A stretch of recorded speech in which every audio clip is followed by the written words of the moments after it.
Redmi Note 12 Turbo. Ito na kaya ang next phone na para sa inyo. Marami sa inyo nag-request na gawan natin ng full review ito and yung nasa akin is the Harry Potter edition. But don't worry guys kasi magpo-focus lang tayo sa phone mismo. Kung gusto niyo namang mapanood yung quick unboxing ng Harry Potter edition, ilalagay ko po yung link dito. Now, diretso na tayo agad sa specs nito. So, meron tayong Snapdragon 7 Plus Gen 2. Ano nga ba yung maaasahan nyo dito sa chipset na to? Sinasabi kasi nila na flagship level na yung kakayahan nito. And mapapatotohanan ko yan guys dito sa video natin. So, simulan natin sa ultimate performance nito. Ang 2.2 benchmark test, aabot tayo ng almost 1 million ang 2.2 benchmark points. So, don't worry, meron pa tayong ibang Redmi Note 12 Turbo na units and yung iba dyan umaabot talaga ng 1 million. But basically, 900,000 to 1 million ang 2.2 benchmark points ang pwede nyong asahan sa chipset na to. That is flagship level of performance guys kung ikukumpara natin to sa Snapdragon 8 Gen 1, 8 Plus Gen 1. Pero hindi lang ako doon excited para sa inyo. Kasi syempre, pag ganun kalakas na chipset, alam naman natin na casual use, kayang-kaya. So, ang test talaga dito para malaman natin kung ano yung kakayahan ng chipset na to, gaming. So, simulan natin with the Genshin Impact 1 hour straight of gameplay. Grabe guys, ito. Nagulat ako kasi hindi talaga siya pumapalo above 42 degrees Celsius. So napakaganda ng thermals, napakaganda ng cooling, and yung FPS niya, very consistent na maganda and smooth talaga. Hindi ko masyadong napapansin yung mga frame drops. Merong mga konting frame drops pero tuloy-tuloy ang gameplay nyo dito kahit na, eto, mantakin nyo. Naka-highest graphical settings tayo and 60 FPS. Panalong-panalo again, 1 hour straight ko nilaro sa Genshin Impact. Doon tayo sa latest area na available. Kaya hindi nyo masasabi na nasa starting stage lang si Pinoy Techdad kaya hindi gaanong demanding yung game. Nope. Lahat po ng graphical settings naka-on at ginamit talaga natin to ng todo, pati sa mga fights, pati sa mga boss fights, lahat po. So legit po yung test na ginawa natin, 42 degrees Celsius. At hindi ko man gaanong naramdaman yung init sa device. So unang bungad pa lang nitong phone na to, I think we already have a winner.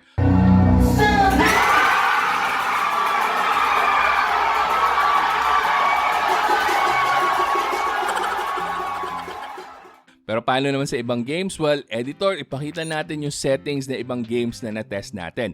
But anyway, gusto ko lang sabihin sa inyo na pagdating sa Call of Duty Mobile, Mobile Legends, kahit na nakasagad yung graphics, hindi man lang pagpapawisan yung phone na to. So napakaganda talaga ng cooling and thermals ng Snapdragon 7 Plus Gen 2. So again, kung gaming ang habol nyo, we already have a winner pagdating sa price range ito. Kasi this one is only 20,000 pesos or sometimes makukuha nyo pa below 20,000 pesos. Now you might think na sobrang hype naman ito ni Pinoy Techdad pagdating sa Redmi Note 12 Turbo. Well, wala po akong mapapala for being overly hyped sa phone na to dahil binili ko to with my own money. So hindi nyo masasabi na sponsored ako. So talagang legit lang po itong mga test na ginawa ko and nasiyahan ako. Pero sana may mga Redmi Note 12 Turbo users na mag-comment din dito and ipaalam sa atin yung personal experience nila with gaming on this phone. Dahil para sa akin nga, sa experience ko, solid na solid yung gameplay.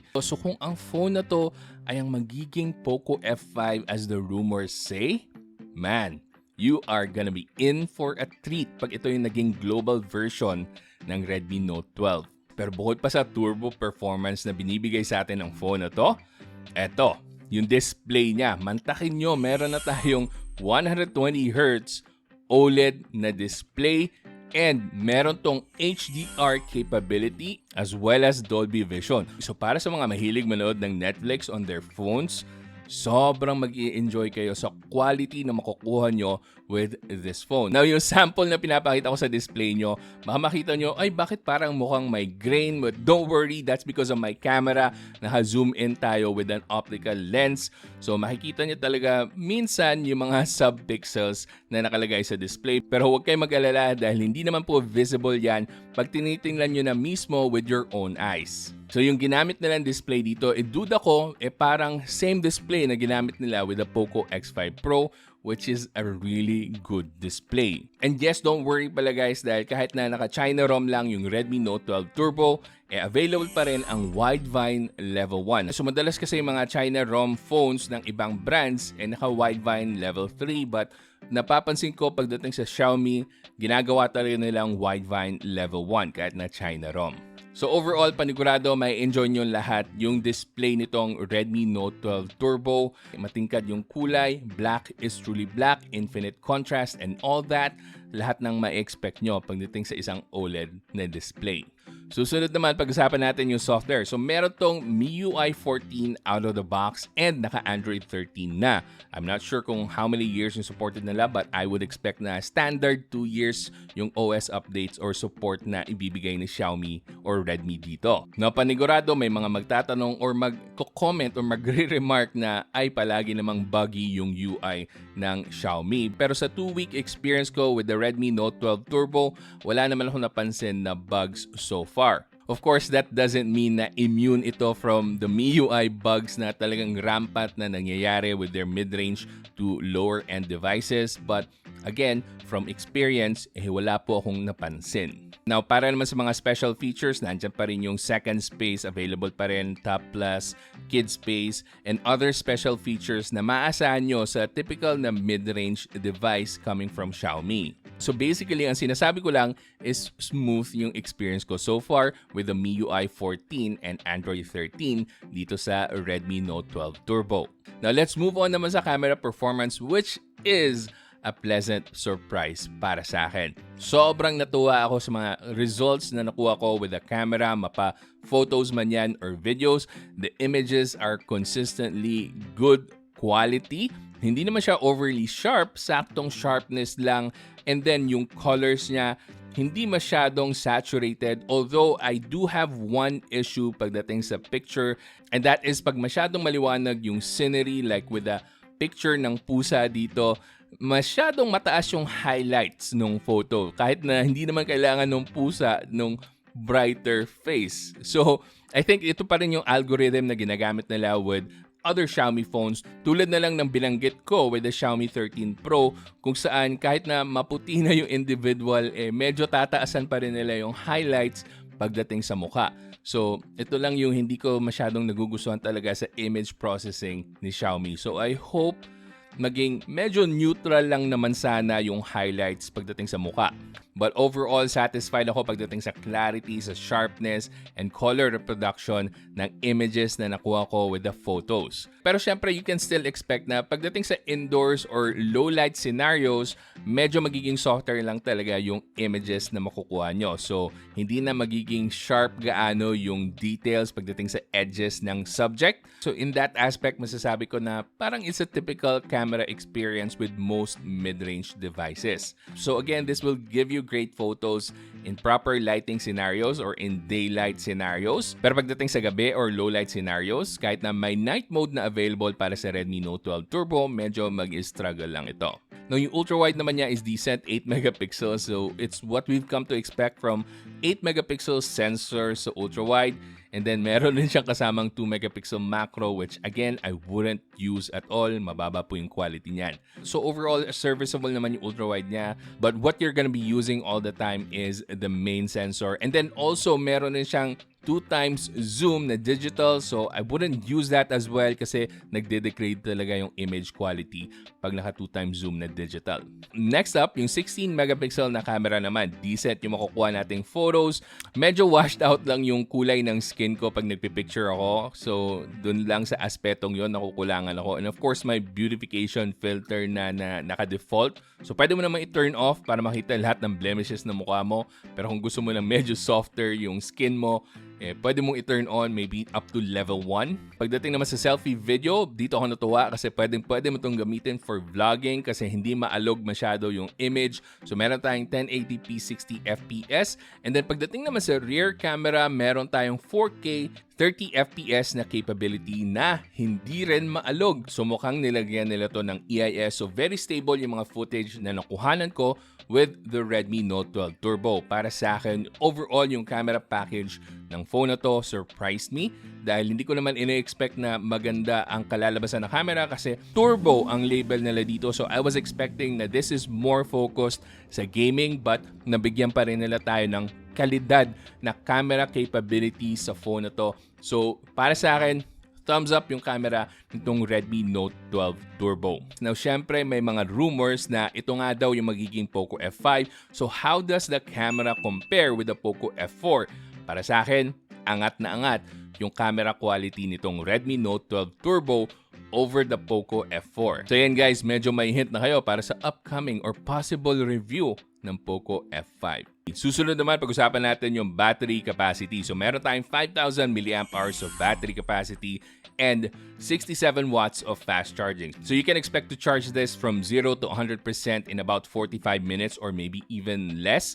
But then, ang maganda dito yung battery life niya. So dahil nga meron na tayong very power efficient na chipset, Snapdragon 7 Plus Gen 2, maganda po yung performance nito. It can last you for a full day or even more depending on your usage. Na para sa usage ko na casual use lang, nagpo-photos lang ako from time to time and then maybe some casual gaming here and there, umabot talaga ako ng lampas one day. So the next day ko pa na-charge yung phone bago siya nag-lowbat. So it's really good so far. Again, your mileage may vary kasi depende na po talaga yan sa usage nyo. Sa akin naman, naka-Wi-Fi ako most of the time and hindi naman ako naka-mobile data. Now, finally, let's talk about the build and design. So, plastic lang po yung frame niya and then plastic din po yung back panel niya.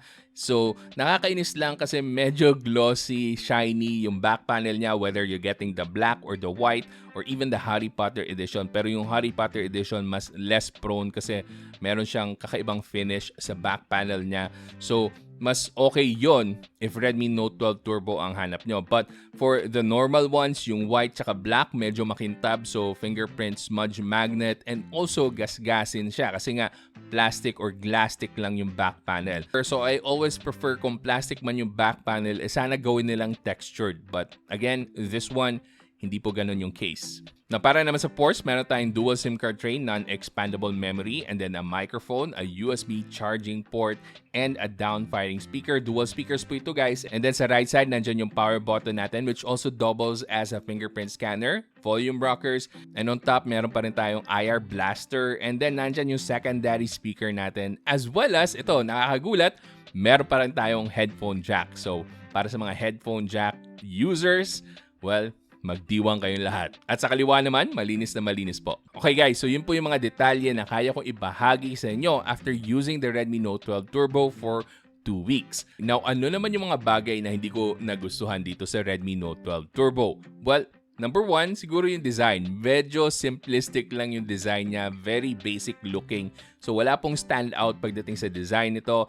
It's a simple phone. It's a simple looking device. Medyo magkakaiba lang sa style ng back panel. But overall, hindi po siya standout design. And then number 2, ito lang talaga yung reklamo ko. Sana merong 4K 60 FPS. Dahil yung Snapdragon 7 Plus Gen 2 is capable of 4K 60 FPS. So yun lang po yung panghihinayang ko na sayang wala dito. Pero I guess they had to do it dahil nga meron pang paparating na ibang phone na merong 4K 60 FPS na medyo mas mahal ng konti dito. But anyway, para sa mga nag-aabang talaga at gustong malaman kung okay nga bang bilhin yung phone na to, I would say 100% yes. Kung kailangan nyo ng malakas na phone, maganda for gaming, decent yung camera niya, may 4K 30 FPS at only less than 20,000 pesos pag naka-sale or around 20,000 pesos talaga yung 12256 na variant. Well, guys, ito na yung one of the best value phones. Redmi is back. This is the one that brings them back dito sa game ng mid-range devices. So, hindi po yung Redmi Note 12 Pro series ang nag-redeem sa Redmi Note line ng Xiaomi. It's the Redmi Note 12 Turbo. So, kung naghahanap kayo ng perfect na Redmi Note 12 na series na phone, it has to be the Redmi Note 12 Turbo. Ito ang pinakasulit sa nilabas nila this year so far. Para sa nag-aabang pa ng global version, this will not come globally except if i-rebrand nila into a Poco. So let's wait for that. I'm sure para sa mga chismoso at chismosa na palaging sumusubaybay sa channel ko, alam nyo na kung kailan lalabas yan. But anyway, kung gusto mong bumili ng Redmi Note 12 Turbo, lahat po ng links ilalagay ko dyan sa description box. And kung may mga katanungan pa kayo, let me know in the comment section. I'll try to answer them. And also, kung gusto pang manood ng mga videos ko, meron po akong mga ililink dyan. Panigurado, magugustuhan nyo yan lahat. So hanggang sa susunod, ako nga pala ulit si Janus ng Pinoy Techdad. Kita-kita ulit tayo.